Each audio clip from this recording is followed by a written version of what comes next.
I mean, it's amazing how we read these things and we're like, oh, yes, the pastor has always preached behind the pulpit and the pastor has always been the central figure of a worship service. And I'm sitting here and I'm like, that is such a recent development Yeah. in modern Christian history. Welcome to A Theology of Hustle. Make sure you're subscribed on YouTube or wherever you get your podcast, and follow me at Theology of Hustle on Instagram. Now, let's get to work. Well, Dr. Beth Allison Barr, it is so good to see you again. Thanks for coming back on the podcast. It is so nice to talk with you, Curry. And I think we've talked about this before, but you a very first interviewer ever for the Making a Biblical Womanhood. So you were my very first podcast, I guess. Crazy. That's crazy. It's actually on my resume. I do have that on my, kind of a big deal. No, it was cool. Back in the day. I mean, that seems like forever ago, right? Like almost a different lifetime. It was a different lifetime ago. I was a dean in the graduate school and had no idea what I was getting myself into. And it was before the book release too, when we did that interview. So I really had no idea what was about to happen. Yeah. Let's get into that. Before we do, do you mind just doing the quick overview, kind of, the quick bio? Sure. Yeah. So I'm Beth Allison Barr. I'm the James Vardaman Professor of History at Baylor University. And many of your listeners may remember me from the Making a Biblical Womanhood, how the subjugation of women became gospel truth. And I've recently released sort of a follow-up to it, which is called Becoming the Pastor's Wife, How Marriage Replaced Ordination as a Woman's Path to Ministry. Okay. Sounds like you've given that a couple of times there. Just a little bit. Yeah, just a few times. That's great. Okay, so let's go back, because that was gonna actually be my first question for you. Yeah. Since it was the first podcast interview you did before you embarked on the recent journey of the Making a Biblical Womanhood. What has changed since that very first interview to now? Well, I would say I've gotten a lot of experience. I sort of baptism by fire, I think, Sure. with the Making a Biblical Womanhood. And it also, though, showed me how much I had to contribute to this conversation, that my perspective as a medieval scholar helped to move the conversation forward, which is really what my goal was with the Making a Biblical Womanhood.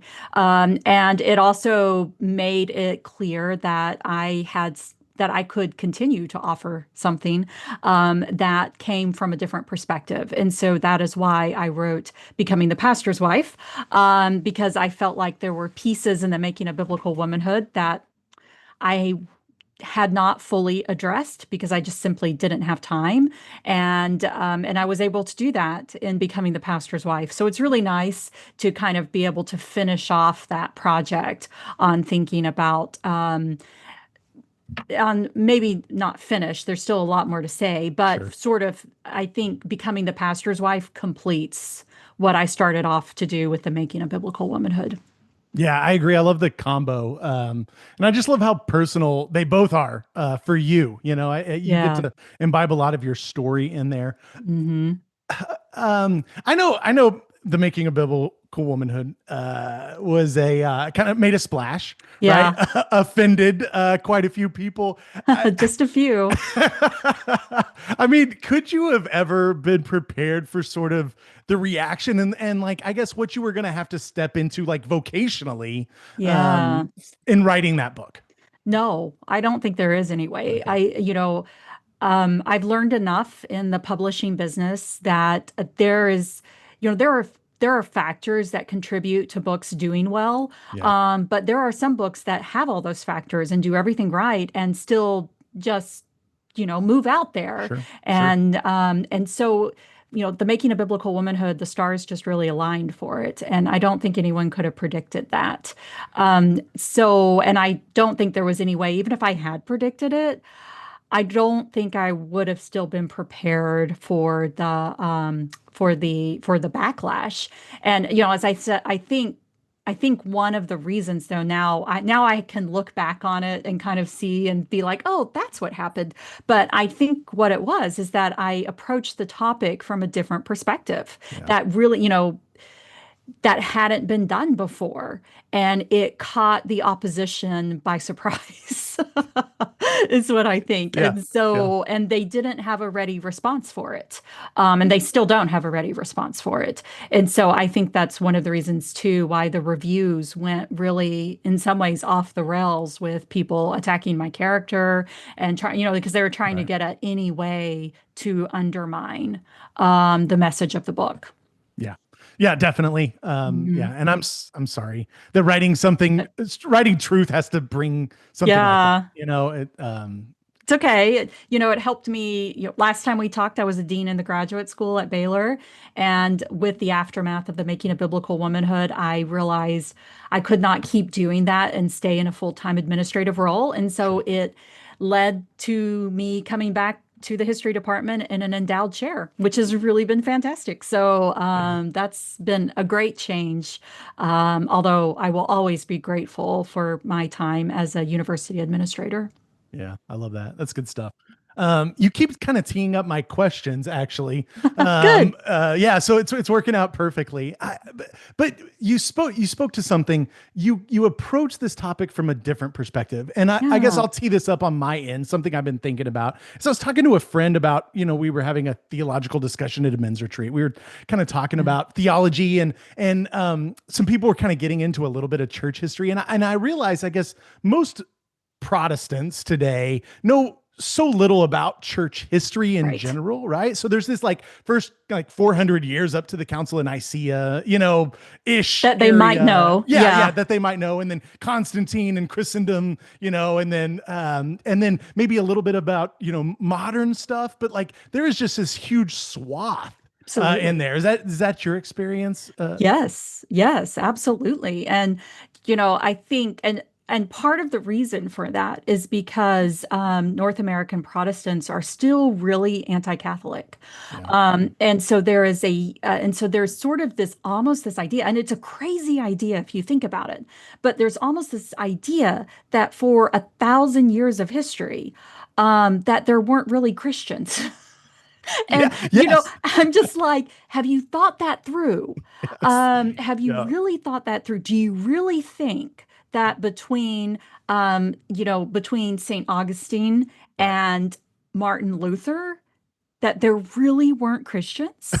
yes. And so that, I think that, and that is something that still bewilders me. Mm, And one of the things I'm trying to do with my work is to help people realize the history, even during medieval Catholicism, matters for yeah. us today, and is a part of our Christian heritage, our Christian story. And we don't understand who we are as Christians today if we don't understand the full breadth of church history. Yeah, that's so good. And there's a theological argument though that happens here too, because we're people of the text, very Yeah. much so. We tend to stick, all of our arguments come from there. And I wonder, Yeah. just as a historian, like you do this discipline, how should the history, the trajectory of the church and the way people have operated in the church be sort of informing us in the way we go about doing church and the way we think about theology, I guess, Oh gosh. Well, yeah, I mean, absolutely. I mean, if you really, one of the things I find most amusing as a church historian is when I see modern churches today, like, for example, let's just take the Acts 29 movement. Sure. The whole idea of the Acts 29 movement, everything else aside, gender, other problematic theology aside, the premise is that we are doing the first century church, that, we're picking up where Acts left off. And Right. so, I mean, that's the idea behind it, is that we are going back to what Jesus did and what Jesus immediately did, and our church is going to be like a continuation of that first century church. And that's impossible. It's absolutely impossible. Right. I mean, just that concept, I think, shows us how much we misunderstand how our church experience today is so much more shaped by culture Mm, and shaped by our modern circumstances than it is by the Bible. If we were first century Christians, we would not have church buildings. Yes. We would have absolutely no interest in being a part of the government or having a voice in the government. That Mm, would be absolutely antithetical to who we were. We wouldn't even see any reason. I mean, in fact, I would imagine that that would be seen, it would be like, that's not Christian. I could say that that's not Christian yeah. to have that Mm, concern, from that perspective. And we would not be, I'm married to a pastor, still married to a pastor. So this certainly isn't anything against the modern pastoral profession. But at the same, we wouldn't be paying pastors. We wouldn't really have that. I love Nije Gupta, what he says in Tell Her Story, where he's like, if you walked into a first century church and you looked around and you said, who's the pastor? They would just kind of look at you like, well, I don't know what you mean by that. Like, what do you mean who the pastor is?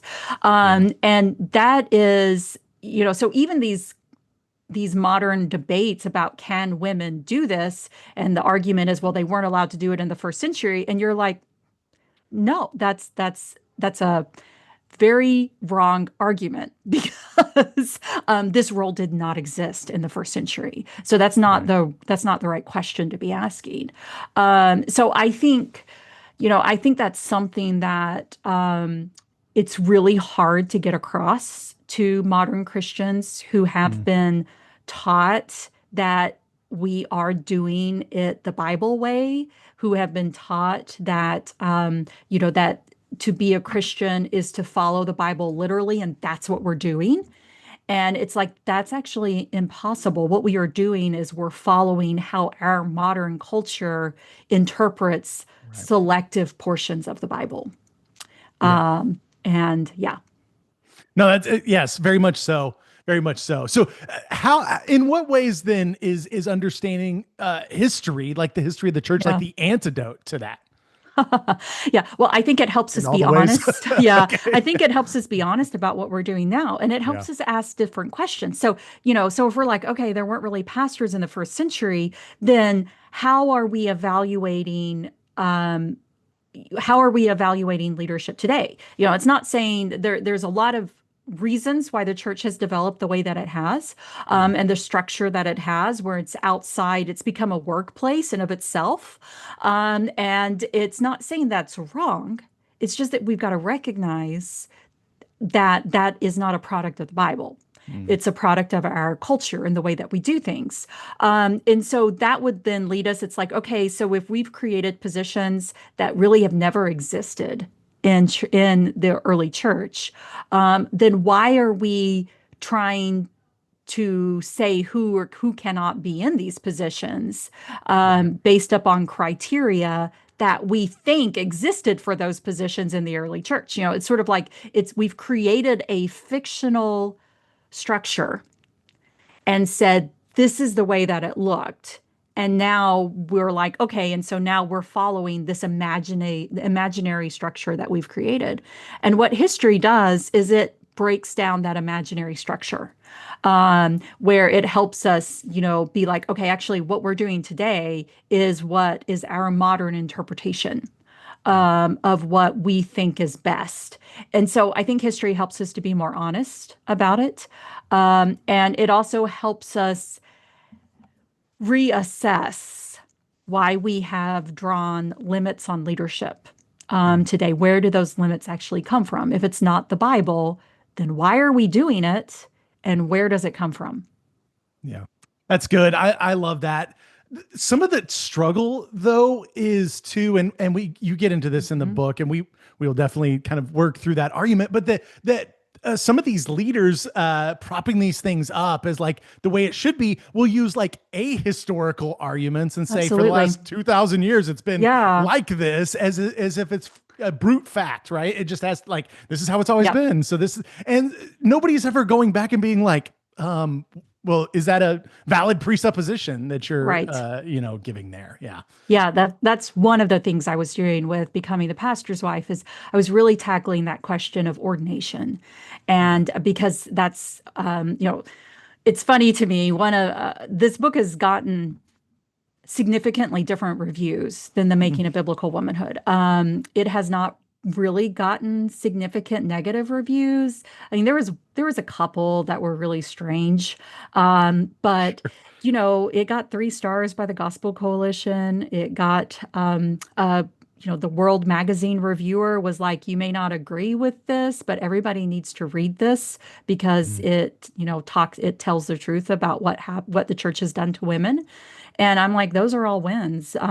There's no way around it. So it's been an interesting sort of difference in that I haven't received that angry backlash with Mm. this. And I really think one of the reasons is because I just sat down and said, hey, let's just walk through, what does ordination mean? What has it meant in the past? And where did our definition today come from? And when you look at that, what you see is that the way we defined ordination, what ordination was before the Central Middle Ages, was very different than what ordination has become today. Whereas in the early church, and we're talking about first century church and the Yep. early medieval church, ordination was about recognition of the job you're doing. It was the recognition of the calling that you're doing. Whereas today, ordination is imbuing a sacred status. So you can be ordained without a particular job. Yeah. Because you can be a pastor and ordained as a pastor without serving in a pastoral position. And that Right. would have been unheard of before the Central Middle Ages. And so it tells us that for the first 1,000 years of Christian history, the way we understood ordination is radically different from how we understand it today. And so that even just that basic fact tells us that the way we are limiting and defining who gets to be ordained today is not actually based upon any sort of historical precedent in many ways. And so, one of the arguments that modern conservative theologians who espouse complementarian theology. And complementarian theology is the idea that women and men are theologically equal, but that God has given them different roles. And the role for women just happens to always be under the authority of men. Yes. And so, they claim it's equal, but it's not. And so that, Yeah. and one of the things that they argue for complementarian theology, and I used Al Mohler just because he's such an easy, he says this all the time, but he says for 2,000 years, Christian scripture has always interpreted in the same way that women can't serve in these roles. And that is simply a false statement.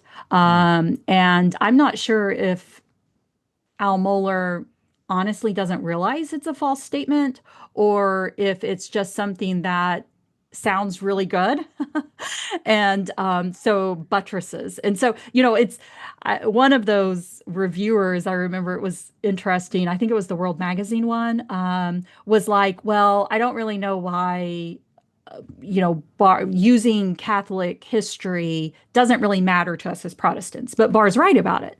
And I was like, the whole reason that I am using this is because this is the argument that y'all make. You say Yes. for 2,000 years, women have never served in these roles. And I'm saying you're wrong. And here's the evidence. Yeah, and it defies sort of logic, I guess, to think that like we've gotten it right somehow, but Yeah. nobody else ever has. Like, I think we believe in the Holy Spirit. Was that part of this whole thing, where like God speaks to his people through the Yeah. Holy Spirit? And so I feel like there's been, that sarcasm is thick here, but it just The defies logic. hubris. The The hubris. hubris is really just it's really mind-boggling when we think about the hubris that we have. And when you think, and when I read articles, like for example, a few years ago, like right after Beth Moore preached in 2018 that Yeah. caused all that ruckus, there Mhm. was all this furor about the pulpit and the placement of the pulpit. And you saw a lot of the Gospel Coalition guys like writing about how important it was to stand behind a pulpit. And I was like, y'all, this is an insane argument, because you do realize that the pulpit is a very modern Christian invention. I mean, Do you think Paul stood behind a pulpit, or Peter when he was getting, one Peter gives one of the few that we can say this is a sermon. Um, do you think he was standing behind a pulpit? I mean, it's amazing how we read these things and we're like, oh, yes, the pastor has always preached behind the pulpit and the pastor has always been the central figure of a worship service. And I'm sitting here and I'm like, that is such a recent development Yeah. in modern Christian history. Yeah. I think we talked about last time I went to Moody Bible Yeah. Institute for undergrad. And I remember we had this big thing called Founders Week where all these big names come in and they kind of talk and all the students go. I remember Anne Graham Lotz one time Yeah. came to speak, and it was a major controversy. It was Hmm. like, is there eldership over her? Like, what is she being subservient? Like, how is she teaching all of these students? And it was just like, okay, here's a question I have for you, Yeah. Beth. How much of this is just a bunch of dudes just taking themselves like way too seriously? Yes. I would say that certainly is Okay. part of it. I mean, that certainly is part of it. And it plays into, I mean, on the one hand, it's humorous. Like, Owen, and I never pronounce his last name right, even though Strain, Owen Strachan, anyway, Yeah. Council for Biblical Manhood and Womanhood. I probably have a mental block against his name. But anyway, he wrote this hysterically funny piece. It was I call it the Ode to the Wooden Pulpit. That's not what he called it, but anyway, you can look it up. I've cited it before, but he was dead serious about it. That it's like undermining something about Christianity for there to not be a wooden pulpit that a male pastor preaches behind. And part of me is just like, it's funny. It's Yeah. very humorous to me, Yeah. but it's also like they think this is real. They think this is a real problem. They think the fact that somebody replaces the wooden pulpit with an acrylic pulpit, or that a woman, Anne Graham Lott, who her father said she was the best preacher in the family, Yep. who, she stands up and preaches, and for some reason they feel threatened by Hmm. this. And that's actually really the problem, is that these men who have been in a privileged position of power are now threatened. Yeah. And that's Yeah. what a lot of these problems stem from. I know. It's Gosh. just like, and Jesus said, the first shall be last and the last shall be first. Yeah. And what are you doing fighting, trying to be first? Elevating yourself. Yeah. It's the same thing the sons of Zebedee did, arguing who was going to be the greatest in the kingdom, right? Yep, that's exactly Nothing ever right. Yeah. changes. It doesn't. It doesn't. I'm just like, you can just see Jesus shaking his head, just, Yeah. like, here we go again. Yeah. And it is comical that these people are taking themselves way too seriously, and really sad because of what you've laid out in your Yeah. book, right? It Because it affects women. it affects real people. Yeah. And it affects real people spiritually, women who are not able to fulfill their gifting. It also affects the family structure where you create this artificial hierarchy. And, I always tell people, because people are like, well, is it possible for complementarianism to work? And I'm like, yeah, when it works, it's egalitarian. Ooh. Because if you really love each other, I mean, I have this moment where I was actually at Regent College University, and I was in this panel. And sometimes I have these moments where I just am like at the end of my rope. And I had this, and I didn't know at the time that this person was connected to a family of people who have been involved in this argument for a long time. And he raised his hand and he asked, and he said, what does good complementarianism look like? And I just said, egalitarianism. That's what it looks like. Because if you're in a marriage relationship and you truly love each other and you are truly laying down your lives for each other, which is what, Paul says, submit to each other before he goes into specifics with husbands and wives. Yes. If you are actually doing that, then you are not implementing male headship. You are implementing self-sacrificial love for one another and both submitting to each other, which is what we are called to do. And so, most complementarianism, when it functions in the household and even when it functions in a church, is is neutral Yeah. because most people, most women in churches, like I hear this from women all the time, they're like, I've never felt limited by my complementarian church. And I'm like, that's probably because God's not calling you to preach. Yeah. And most women aren't being called to be in those types of leadership positions, just like most men aren't called to be in those types of leadership positions. Therefore, they're not limited because it's not impacting them. Mhm. Most women in complementarian marriages or marriages that espouse complementarianism Right. have loving partners who care for them and aren't trying to have, this domineering impact or leadership. They actually are functioning together as a team. And so it mostly doesn't impact negatively good Mm. people in the church because they're not hitting up against the limits of it. Yeah. It's only when it goes badly, when you have domineering husbands or domineering pastors, or when you have a woman who is gifted and called into leadership that her church says she can't do because of her female body, which is a Right. crazy argument too. But nonetheless, that's when it hurts people. And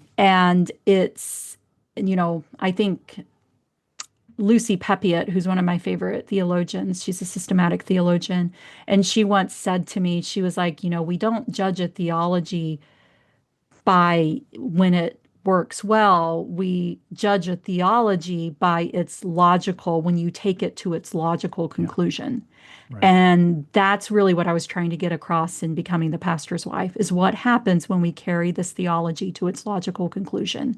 And that is always a very negative, very harmful result. Yeah, because yeah, like you said, if there's good intentions there, okay, you probably get by with it. But when there's not, Right. That's it's very, exactly right. Yeah. And so, I think, it's like the whole argument about the sex abuse in the Southern Baptist Convention. And people are like, well, that's actually not, it's just men behaving badly. And I'm like, or this is actually a part of what we are teaching men to do, yeah, that most of them actually don't act like this because they're good people. But the ones that do, this is actually what we're teaching them. We yeah, are teaching them that women are worth less than they are, which is why Doug Wilson says women are people who people come out of, yeah. which he said on that horrific CNN interview. Yeah, that feels like even a whole different cult like yeah, Yeah, but mentality. Yeah. now No, he's it's for sure, for sure. Disturbing. It's disturbing. extremely disturbing. Yeah. Um okay, so what something I love so much about the book is that you are a pastor's wife, Yeah. right? And Yeah. not only that, but in the white evangelical, specifically Hmm. Southern Baptist convention is where you've kind of grown up. So much of this stuff is personal stories, and I love in Yeah. your chapters that it's like here's some cool history, and here's the 1700s, and here's a story that I had happen to me, and Yeah. like the flow of it just is so helpful, I think, for seeing how that sort of history is affecting you today. Yeah. Yeah. No, it was, you know, when I finished when I got through the hard part, the year after the making of biblical womanhood, and I started thinking maybe I might be willing to do another book. People were like, "Hey, write about being a pastor's wife." And my first response to that was like, "I'm not going to write a memoir. That's not what I'm doing. I'm a Right. historian. I don't want to do that." Yeah. But I sort of was I was intrigued by because I didn't know how the story of the pastor's wife actually fit in this bigger picture of complementarian theology. I honestly didn't know. I had my Yeah. gut instinct about Sure. it, but I'd never actually explored the historical roots of the pastor's wife and where we came from and how maybe it was different today. And so this book really started with that honest inquiry. And the moment I decided to write the book was when I was reading one of my fellow colleagues at Baylor, named Elizabeth Flowers, who's written a really great book called Into the Pulpit: Southern Baptist Women in Power in the Post-World War Mm. II Era. And I was actually reading it for a graduate seminar I was teaching. And it struck me. I was in the part where it was talking about the rise of the conservative resurgence. For people who don't know, that's where the most conservative members of the Southern Baptist Convention created a plan to take over the convention. And they began to implement that plan in the 1970s, and they were successful. By the 1980s, they had pretty much accomplished they had pretty much accomplished it. Yeah. And that's what we've seen happen with the Southern Baptist Convention. So it's a result of that conservative takeover. But one of the things that I saw when I was reading Flowers' book was that the loudest voices decrying female ordination in the 1970s were pastors' wives. And that is what caught my attention. And I Mm. was like, maybe there's a story here. And and so that's essentially the book. Yeah. That's great. And I love delving into that history. Can you set up maybe the problem or like, so I think there's Yeah. this idea of the pastor's wife. People know the pastor's wife, right? But like, Yeah. what are the excesses, especially Yeah. of like being a pastor's wife, that you're really like delving into in this book? Yeah, yeah. So, as a pastor's wife myself, one of the things that I grew up with, that I experienced in my Southern Baptist world, was this idea that the pastor's wife had a primary obligation to support her husband's ministry. Right. And in fact, in the world I grew up in, it wasn't surprising to interview the pastor's wife for the job that they're hiring her husband for, which is Yeah. really weird when you step outside of that system and you think about that. Yes. And in fact, I even had a relatively recent experience with this, which was just shocking to me. And where I found that a denomination that is still doing something very similar, where they're sending out questionnaires for the wives, that where the wives have to reveal what's their occupation, if they have an occupation outside the home, even what their income level is, and how they're still contributing to their husband's ministry. And I mean, it was really shocking to me, Mm. because I was like, this is not only still going on, it's still mainstream in Yeah. white conservative evangelicalism. Yeah. Um, and so it's this idea that if you are married to a pastor, you are literally part of his job. Yeah. And that there's not a clear job expectations. It kind of varies from church to church what they expect of you, but yet at the same time, it also is tied to how well your husband is doing.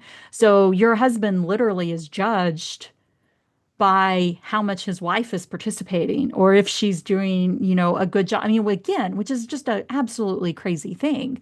And that there's all these expectations on the wife. Like, for this book, I read 150 pastor's wife books.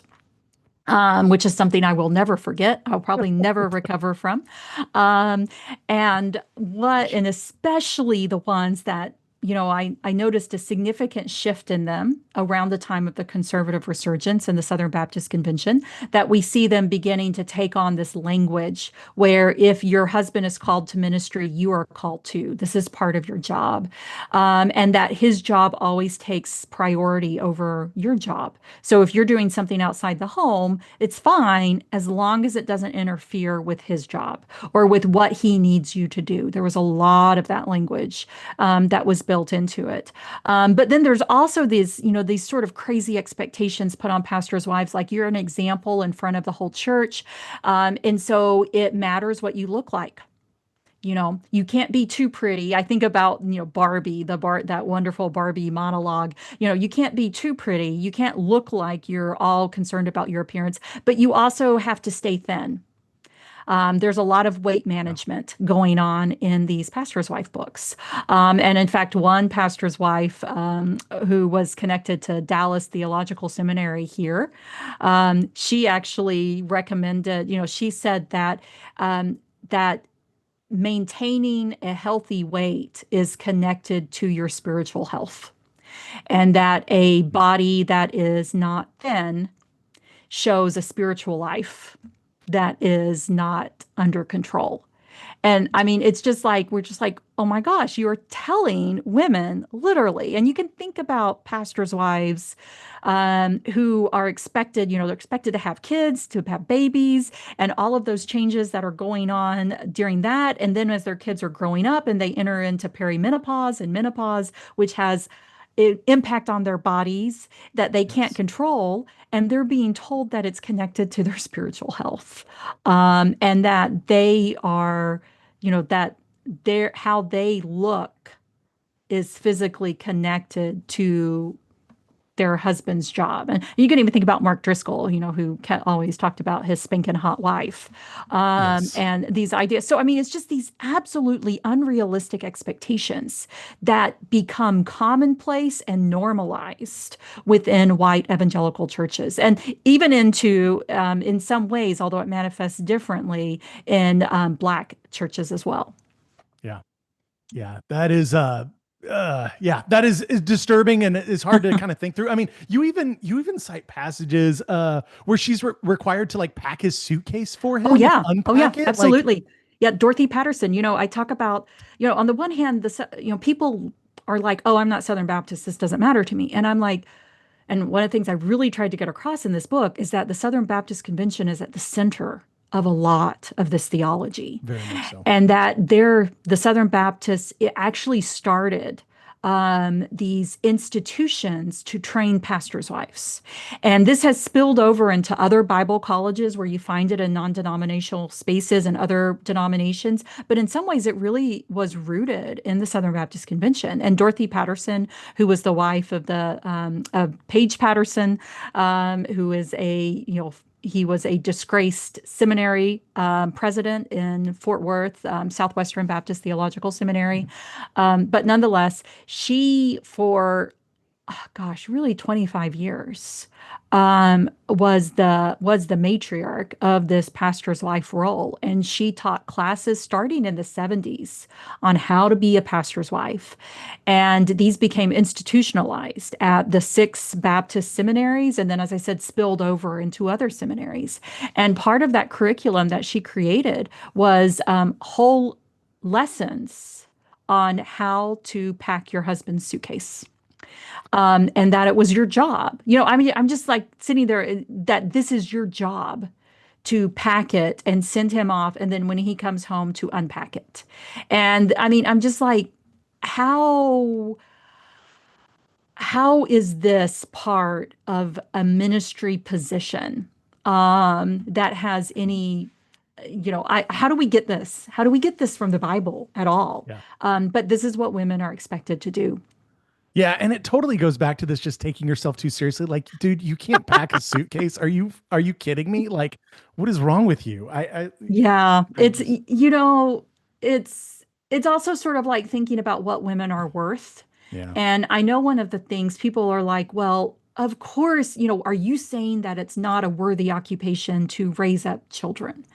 And I'm like, no, actually, I think that's one of the most important things we can do. Yeah. But you're the one who is saying it is not worthy because you are saying it is below what a man should be expected to do.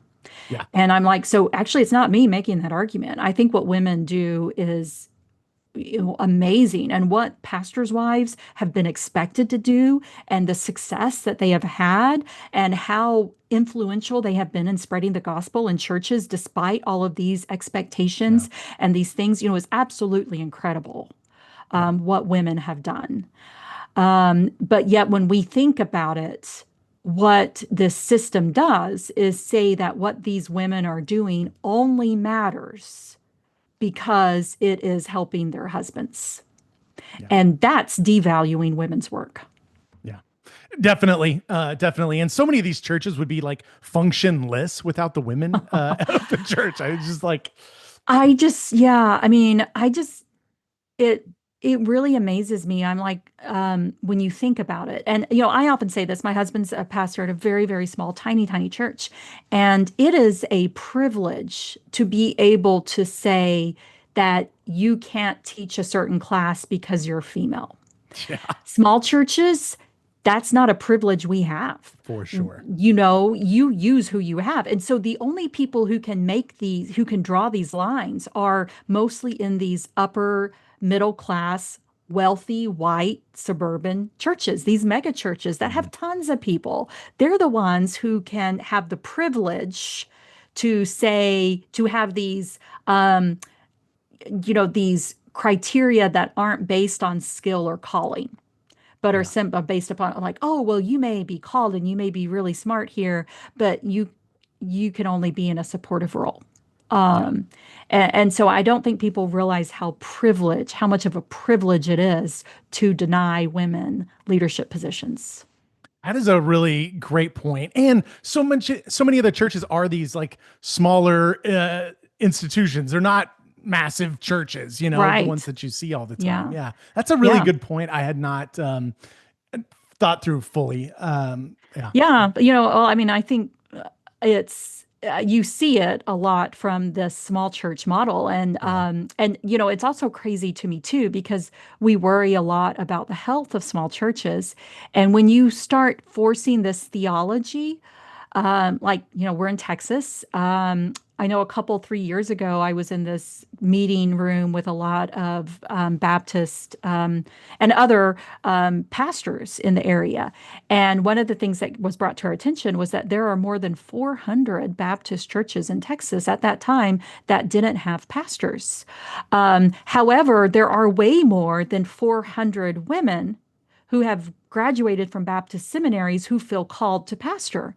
But these small churches, because of this top-down theology that they have been forced to accept or have to Mhm. give up their denominational affiliation, are unable to hire, and so therefore are in these really fragile positions because they don't have leadership.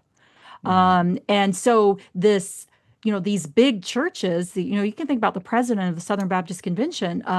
They're always from, maybe not mega churches, but they're always from very, very well off churches. Yes, for sure. And they don't understand the impact that this artificial theology is having on the spread of the gospel in rural and small churches.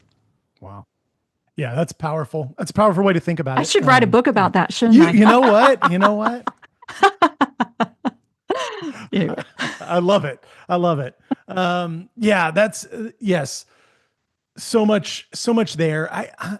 Okay, so you talk about this conservative takeover in the late 70s of the Southern Mhm. Baptist Convention. Do you have a sense, and you point out the president of the convention. I'm totally blanking on his name at the Adrian time. Rogers at the time. He's the one Okay, who's okay. voted in. Yeah. Yeah. And do you have some sense of what, like, was history just sort of like building up to this point and was just sort of ripe for somebody to do Yeah. this? Or what happened here that, No. no, okay.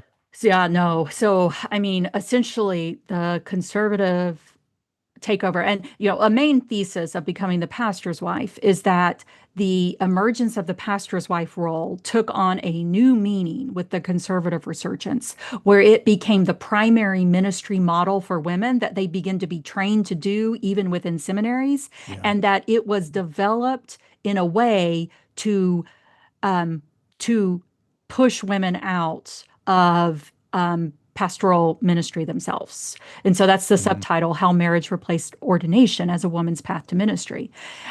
This was a reaction to the fact that for the first time in a while, we were beginning to see women moving into leadership position in churches in significant numbers. It's not the first time in history that this has happened. The Middle Ages is full of women serving in Yeah. ordained pastoral positions, okay? But this is the first time, like since the Victorian era, okay, where you had this well, actually, that's not entirely true itself because we had women serving in all sorts of pastoral positions. They were just on the mission field and they were serving even, I mean, all over the place. But what happens in the 60s and the 70s is that because of changes in U.S. law, women barriers break down for women to be able to get the education they need to be ordained. There are also significant changes in laws about ordination that have to do with tax write-offs. Right. There's the whole battle during this time about tax write-offs. And so what we see is we see more women being empowered to move into leadership positions in churches, and more women moving into seminary with the intent of getting degrees that will lead to ordination and pastoral ministry. And it is at this moment that we begin to see this backlash within it really starts in white conservative churches who are also responding poorly to the civil rights. Of course. Yeah, So there's a lot going on right these there. things go Yes. together, Yeah. and they decide to double down on both race and gender hierarchies. Mm. And this is exactly, and so, on the one hand, the pastor's wife has been a part of history. Although, as I also make clear in the book, there's a difference between being married to a minister and being a pastor's wife. Yes. Yeah. Lots of people throughout history have been married to ministers. Not all of them have been expected to do what women today, and it's mostly women today. It's not men who are married to female pastors don't have the same expectations Right. placed on them. So it's mostly a female thing. But this has been a new shift, and it really, the pastor's wife role became a way that conservative churches were able to say, we fully support women in ministry. We fully support women using their gifts, just as long as they don't take male jobs. And so the pastor's wife role really became the model of complementarian theology in a way that protected male leadership.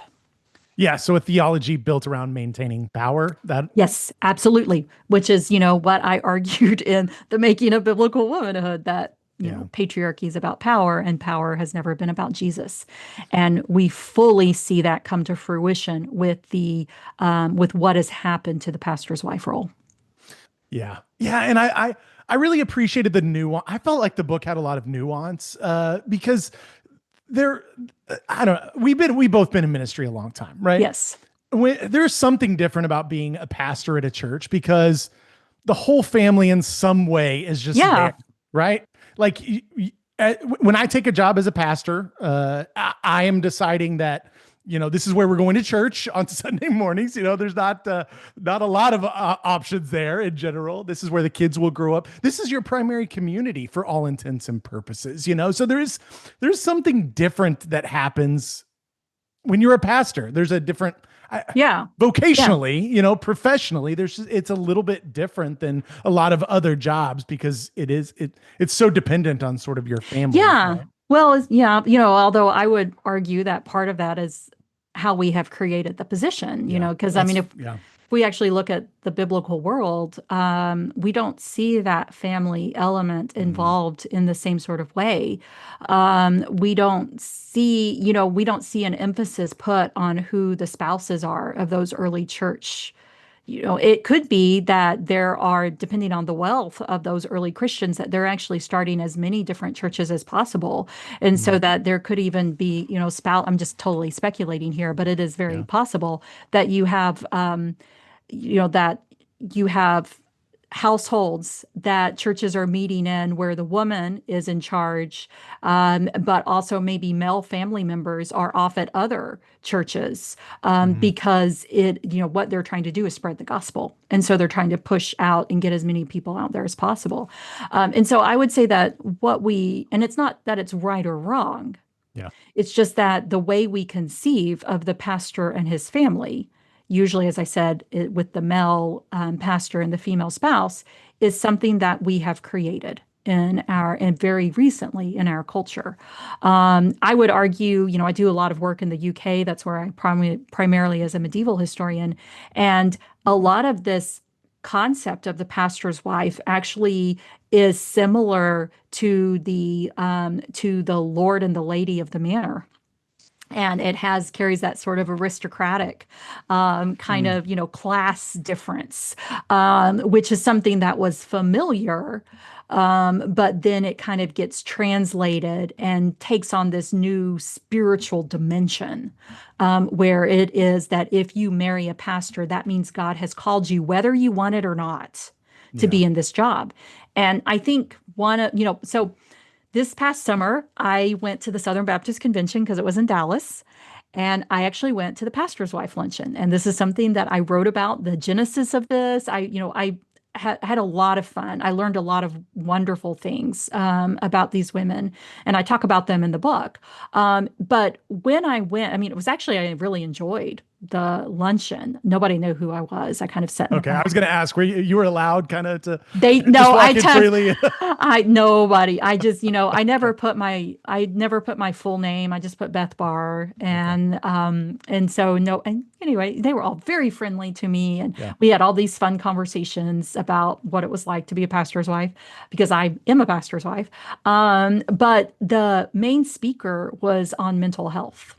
Mm, And one of the main things that I saw in these pastor's wife books is a lot of these women struggling mental health wise with being told that this is their job, but not wanting to do it. And, and in fact, some of these books, they're trying to convince these women, they're like, if God has called your husband, he has called you too. And this is a spiritual thing. And essentially you need to reconcile it. you're not going to you're not going to have joy unless you come to peace with the idea that this is your job too. And just the fact that so much ink was spilt trying to convince women of this shows me how deeply there is resistance to this. Whereas, some women, like I actually enjoy being a pastor's wife. It fits my gifts well. I don't want to be in charge. I know people always think I'm like an Enneagram 8. I have no idea. But I actually don't like to be in charge. I like to be in the background and help support other people, which is a perfect gifting for a pastor's wife role. yeah. But that's my personal gifting. Yeah. That's not something that should be endemic to the role. Right. A whole lot of women don't feel like that. No. And yet they're being told that if they don't, then they're not surrendering. I mean, this is the language of one of these books, Gail McDonald. Then it is a spiritual problem. You have not surrendered essentially to Jesus. If you are and I'm just like, think about that mental pressure, what that puts on these women who are already in these challenging roles.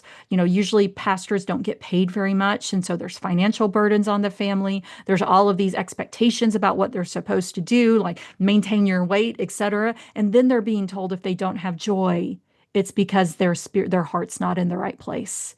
And I'm like, what are we doing to these women? I Yeah. don't know if That we'll is. ever know how much trauma we've caused. And to be thinking like, what's wrong with me? Why can't I just, It's exactly right. Yeah. Yeah. I mean, and you hear, as I said, and then there's the women like me who are like, yeah, actually, this is fine. I like Yeah. doing this. And they're like, why? And then there's the women who are like, well, if you don't feel like me, then something's wrong. Yeah. And Yeah. it's Yes, terrible. it is terrible. And it's such an appropriate conversation for theology of hustle, right? I mean, this is what we're Yeah. talking about. Like forcing somebody to be called into something because of their spouse is just like nonsensical. There's no other place in the world where that would make any sort of sense. And I think too, like I've recently read Karen Swallow Prior's newest book, Yeah. You Have a Calling, which is just a beautiful, beautiful book. And one of the things that think it helps us understand is that we have reduced calling to a physical job, to Yeah. like a labor job, whereas calling is, and really think about ordination, like ordination before the Central Middle Ages. Um, it wasn't connected to calling. It was connected to job. Yeah. Like, you know, you are, because you're maybe gifted in this way and you're put in this particular area and you're able to move into these, you know, you're able to enter into a monastery early on. You love it, you become really good at it, and you become ordained as the abbot or the abbess or the bishop. And so it's calling certainly part of it, but you could also have used those same gifts and callings doing other things. And what we have done is we have reduced it to a particular job. Like you are called to this job. And I think that is you know, and that's part of what has happened to this pastor's wife role is we have connected this. You know, if the man is called to this, then that must be his wife is called to this job too. Yeah. Yeah. That's great. And yes, I love that very much. That is a wonderful book. Karen was on, like 2 or 3 weeks ago. Oh, So that's right. I yeah, saw that. yeah, Yeah, I yeah. forgot about that. It's awesome. No, that's a Yeah. perfect example, right So there. people I can go love back that. and listen to that episode too if Perfect. they missed it. It's Yeah. perfect. So just real, well, it doesn't have to be brief. You can I want to be respectful of your time. But like, where are you finding hope in this conversation? Yeah. So, you know, I mean, I'm finding hope in the fact that so many women in conservative spaces have responded so well to this book Mm, that even if they're not going to go with me on complementarian theology, they're like, yeah, we've done something, the way we've treated women, and this is wrong. And we need to rethink this. That gives me a lot of hope. mm, Because if, you know, if you're, because, you know, part of this too is how do we really help women flourish in the church? The pastor's wife role has contributed to a lot of trauma and not flourishing in the yeah. church the way that we have conceived and done it. So, if at the very least I help get churches to rethink that role and rethink of what they've done to women, I mean, I'm so grateful that that is going to have helped a lot of people. And so that gives me hope. The fact that this, you know, that people are reading this book and that it's resonating with them. It's not moving, you know, it's not the explosion that the Making of Biblical Womanhood was, but it is s- still deeply, you know, resonating with people and Yeah. it's still moving. And and when you combine it with the Making of Biblical Womanhood, I think I've given complementarian theology a pretty hard run for their money. I would definitely agree. I very much appreciate that. And we're not arguing over the same silly passages over and over and over again. Exactly. You know, Yeah. I've made the argument, I've moved the playing field. Yeah. And you're going to have to come up with, you know, and essentially at the end of the day, if you want to say, I believe in complementarian theology, okay, fine. But you have to recognize it is not the only interpretation and that it is not the way the church has always done it and that it does have serious drawbacks and causes harm Yeah. in ways that you're going to have to reconcile. Amen. I love it. I love it. Do you have time for just the final two questions here as we kind of Yeah, wrap up? Yeah. I Okay. do. So I went back and listened. So my final two questions are the strangest job is the first one. I went back and listened. You talked about your time in the dormitory when you were an Yeah. administrator, and so if you want, I would love to talk about that again. But that seems like it would be hard to beat. Oh, yeah. You know, I'm no longer, it's called a faculty and residence Faculty, yeah. position. Baylor University, where I've been a professor for a long time. It took them several years to implement it, but all of their residence halls, so we have 15 residence halls, and all of them have a faculty in residence. And that is a faculty person who has chosen to move in for their for that time, you know, their full-time house is in a residence hall with students. Yeah. And so you live beside them, you eat beside them, you interact, you know, and it's this really it's sort of like maybe being at a long-term you know, camp sort of thing, maybe, which may not appeal to some people, but we really enjoyed it as a family for the time. We did it for 6 years, and it taught me more about teaching than I would have ever learned just teaching students during that time. And so I am such a better teacher because of that. Really, you know, the living and learning experiences to help students because when they have more interaction with professors, they succeed more. And so that's the whole idea. But it actually had a great impact on me. And I am a much better professor because of my time, those 6 years I spent with students. I love that. That's awesome. Yeah, great stuff. Okay, so my final question then is, what is one piece of advice you would give to somebody looking to bring God's kingdom more into their work? Oh, yeah. Well, I mean, actually, I think it's a really important thing is thinking that calling is not simply, we often reduce it to sharing the gospel. And by sharing the gospel, we think about sharing with our mouth the path to salvation. But sharing the gospel is also about what people see in us and Mm. who we are, and do we exhibit the characteristics of Christ, where people look and they want to be around us, and they find that we treat other people with humanity and dignity, even when we don't agree with them, and people notice that, and that to me, I think in some ways, especially in the world we live in right now, where words don't mean anything. What Mm. matters is the way we treat people. And so the most powerful, so no matter what your job is, you can share the message of Christ through how you interact with people.